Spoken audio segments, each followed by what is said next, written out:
আজকে আমি দুর্দান্ত স্বাদের একটি পদ মেথি চিকেন করে দেখাবো তোমাদেরকে।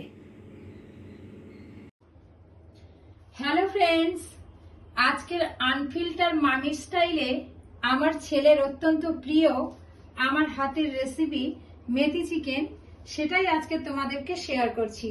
আমি রেসিপিটা যতজনকে রান্না করে খাইয়েছি সবার খুব ভালো লেগেছে, তাই তোমাদের কাছে অনুরোধ রইল একবার ট্রাই করার। তাহলে চলো স্টার্ট করে দিই। প্রথমে চিকেনটাকে ম্যারিনেট করে নিতে হবে। তার জন্য আমার লাগছে আদা,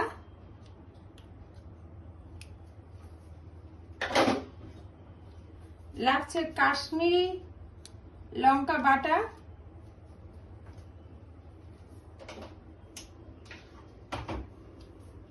রসুন বাটা,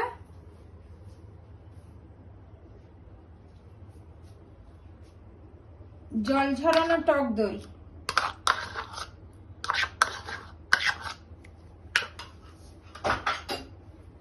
আর অল্প একটু হলুদ,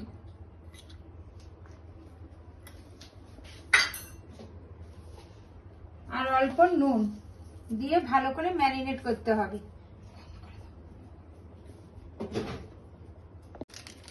আর একটু কাসুরি মেথি আমি দিয়ে দিলাম, এই যে কাসুরি মেথি, এটা একটু দিয়ে দিলাম। এবারে ভালো করে চিকেনটাকে ম্যারিনেট করতে হবে, যাতে সমস্ত, একটু ঘষে ঘষে করতে হবে যাতে সমস্ত মশলাটা এই চিকেনের মধ্যে অ্যাবজর্ব করে। আর একটা কথা বলতে আমি ভুলে গেছি বন্ধুরা, আমি এই চিকেনটাকে সামান্য লবণ আর একটু ভিনেগার দিয়ে 10 মিনিটের মতো ভিজিয়ে রেখেছিলাম, যাতে চিকেনের একটা যে গন্ধ আছে সেটা যাতে দূর হয়, এই জন্য আমি দিয়েছিলাম। তারপরে ভালো করে জল ঝরিয়ে আর এই মশলাগুলো দিয়ে ভালো করে ম্যারিনেট করে ফ্রিজে রেখে দিতে হবে 1.5 থেকে 2 ঘন্টা।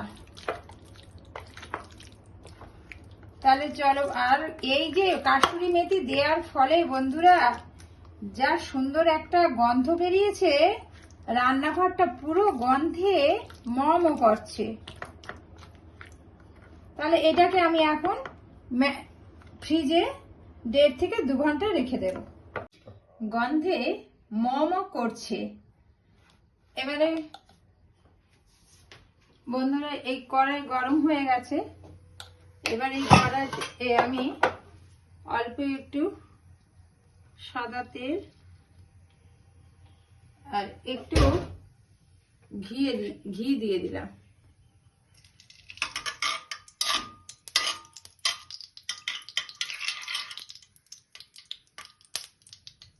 এবার তেলটা গরম হলে আমি একটু ফোড়ন দিয়ে দেবো।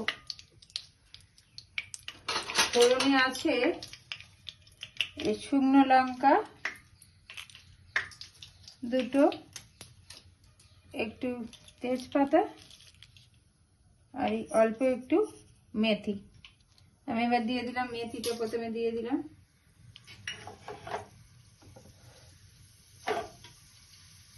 মেথিতে একটু সুন্দর গন্ধ উঠলে আমি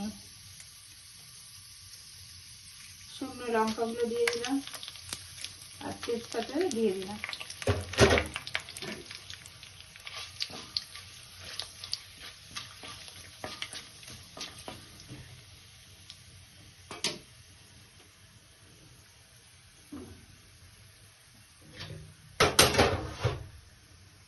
এবারে এই পেঁয়াজগুলো আমি দিয়ে দিলাম। এবারে এই পেঁয়াজগুলোকে একটু ব্রাউনিশ কালার না আসা পর্যন্ত একটু নেড়ে নিতে হবে। এই পেঁয়াজগুলো আমার ব্রাউন কালার হয়ে গেছে। এবারে এই চিকেনগুলো দিয়ে একটু হালকা করে একটু ফ্রাই করে নিতে হবে এই পেঁয়াজের সাথে।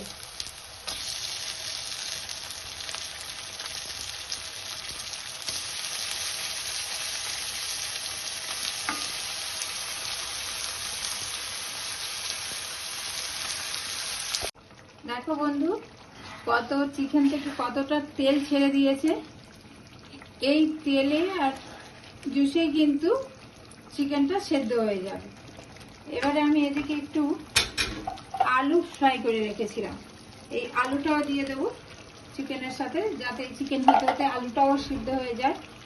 এই আলুটা তোমরা নাও দিতে পারো, তোমরা স্কিপ করে যেতে পারো, কিন্তু আমার ছেলে চিকেনে একটু আলু খেতে ভালোবাসে, তাই অল্প একটু আলু দিলাম। এবারে চিকেনটাকে ঢাকা দিয়ে দিয়ে একটু সিম করে কষিয়ে নিয়ে সিদ্ধ হওয়া পর্যন্ত অপেক্ষা করতে হবে। তারপরে আর কিছু মশলা আছে, পরে তোমাদের দেখাচ্ছি। এবারে আমি এই যে কাজু বাদাম আর 10-12টা কাঁচা লঙ্কা দিয়ে আমি পেস্ট করে রেখেছি, এবার এইটা থেকে আমি মেশাবো।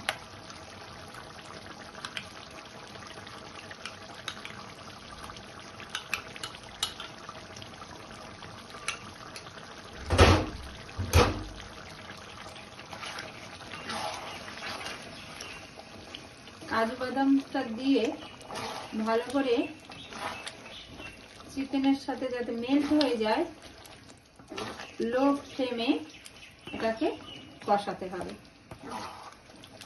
আমি কিন্তু এখনো কোনো জল অ্যাড করিনি, তবু দেখেছো এর মধ্যে থেকে কতটা জল বেরিয়ে এসছে।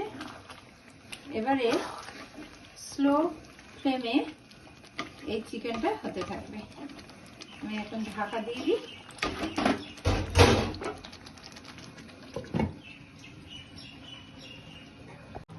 দেখো বন্ধুরা, চিকেনটা প্রায় সেদ্ধ হয়ে গেছে এবং কিরকম তেল ছেড়ে এসছে দেখেছো। এবারে আমি অল্প একটু যে চিকেনটা ম্যারিনেট করে রেখেছিলাম সেই বাটি দেওয়া জল একটু দিয়ে দিলাম, কারণ কাজু বাদাম দেওয়া আছে তো, যখন আমি নামাবো তখন অনেকটা বসে যাবে। এবার আমি ফুটে উঠলে নামাবো। আমার চিকেন প্রায় কমপ্লিট। এবারে আমি এই যে কাসুরি মেথিটাকে ড্রাই রোস্ট করে নিয়েছি, নিয়ে এবার হাতের সাহায্যে একটু এরকম করে ক্রাশ করে দেব, দিয়ে এই উপর থেকে ছড়িয়ে দেব।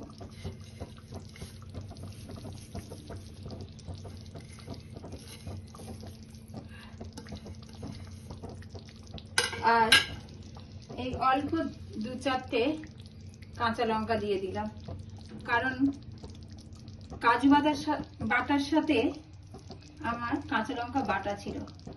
আর এই উপর থেকে সামান্য ধনে পাতা ছড়িয়ে দিলাম। এই কাসুরি মেথিটা দেওয়ার ফলে দারুণ গন্ধ উঠেছে বন্ধুরা। আর সামান্য একটু গরম মশলা দিলাম।